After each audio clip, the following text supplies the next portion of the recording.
Well, guys, the Islander watch at it again, making a great watch. This is the JFK, the International Airport Travel GMT. You get the connection? Yeah, okay. It's also known as the ISL-207. There are, I think, at least two other colorways, but I wanted to see this blue one.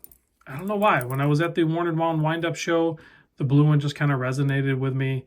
I think there was some more like normal picks, I guess. Like the white dial is pretty spectacular, and then is there like a black dial one? I can't remember. But this blue one, just the tones and the colors on it and everything just really played well together. And I don't typically go after blue dial watches, but this one was pretty cool looking.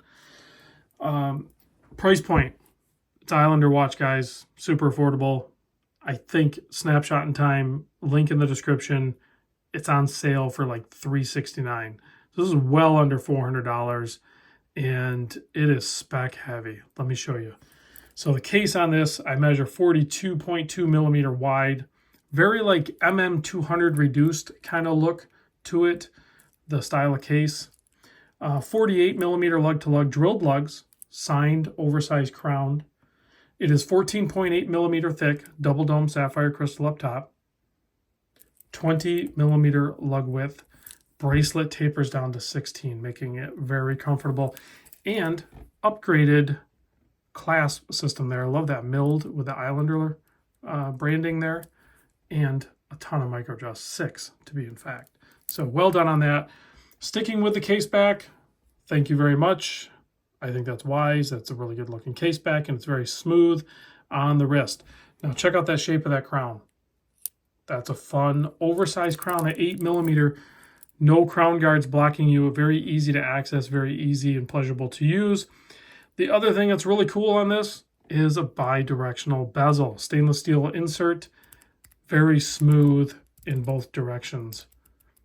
Easy to use, but it's going to hold its position. I don't think it's going to get bumped around too much. It has a coin edge, but it's a little bit softened, so I don't think you're going to have any problems with that bumping out of line. If we take a closer look at the dial, yeah, it's textured. It's got some cool patterns done to it. The indices are applied, and they're framed in almost like an anodized blue look to it, as well as the handset is also framed in that, as well as the GMT hand, for the most part, is colored in that blue, with the exception of the red arrow tip. Date window at the 6 o'clock position, keeping the balance of the dial. White dial, black print, framed in with that blue, again, very anodized aluminum looking.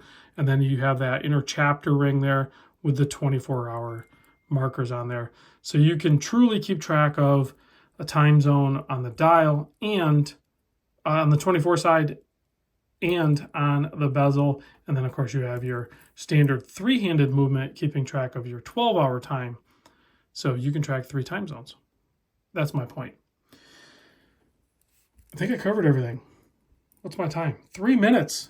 That's pretty dang good. Let's pop it on wrist so you can see what that looks like. It wears incredibly comfortable. I did not size it. It has screw pins, so it is easy to size, but it looks, wears, feels great on wrist. Very at-home feeling, like I've mentioned before, like a lot of Seikos do with the offset crown and the cushion style case.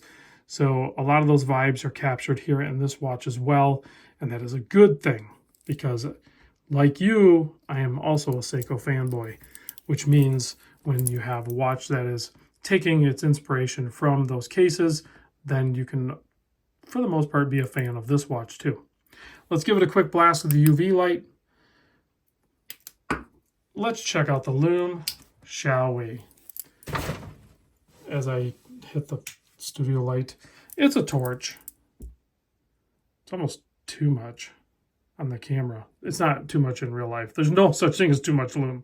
So you have the green on the hour, minute, the markers, and then you have a nice cool blue, probably BGW9, on the GMT hand. So it's showing up a little more intense on the camera, guys. This is a newer camera. I'm still getting it dialed in and situated. It is super bright, don't get me wrong, but it's like blasting bright on the camera. Thanks for watching. Link down below.